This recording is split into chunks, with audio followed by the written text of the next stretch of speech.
এইখানে লাগালে শুধু আপনার হলো 3 ইঞ্চি গ্যাপ থাকবে, হ্যাঁ, পানিটা ঝামেলা হবে, এটাই আপনাকে বললাম শুধু। হ্যাঁ, ওই জন্যই তো বললাম যে স্যার হলো একটা ইলেকট্রিশিয়ানটা ওয়াটার লাইনের মিস্ত্রি, কারণ আমরা যদি এই পাশে দিয়ে ফুটা করি তখন আবার স্যার ওই যে আপনার টাইলস তো করছেন বাথরুমে না, তখন ওইটা খুলে পড়ার সম্ভাবনা আছে। এই জন্য বললাম যে আপনার মিস্ত্রি ডাকে দিলে একটু ফুটা করে দিলে আমার একটু ড্রপ।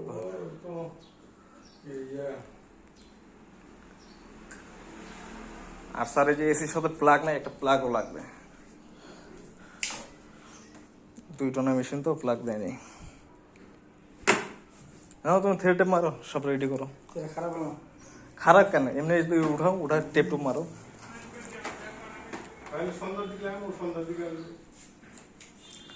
সন্ধ্যার দিকে আসুক, আমরা সন্ধ্যায় আসবো, সমস্যা নেই।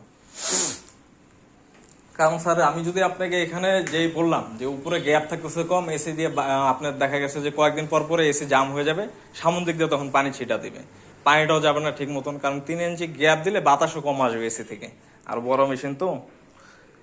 এখন এগুলোর পরেও যদি আপনি ওখানে লাগাইতে বলেন আমরা লাগাই দেবো, সমস্যা নেই।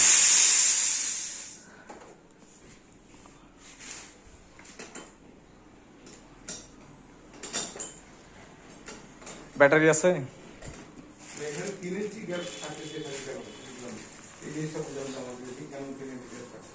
উপরে সার আছে হলো 15 ইঞ্চি। হ্যাঁ, এর নিচে তো ছাদ আপনার, তাই না?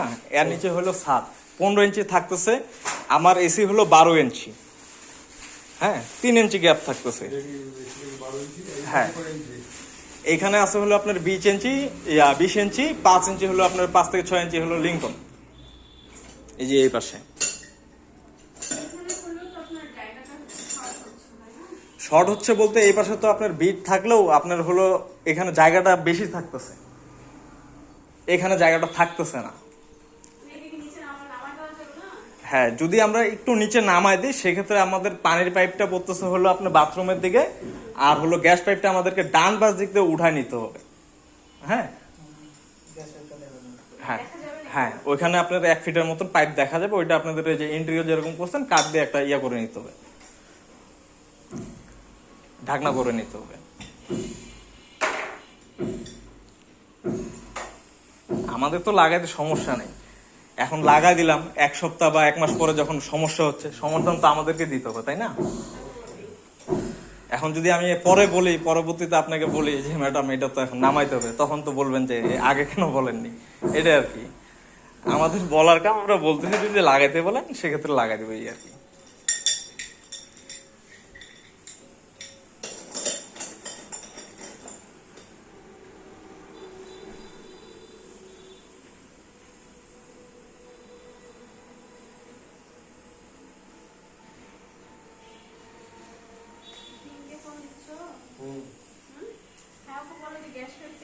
দেখা যাবে।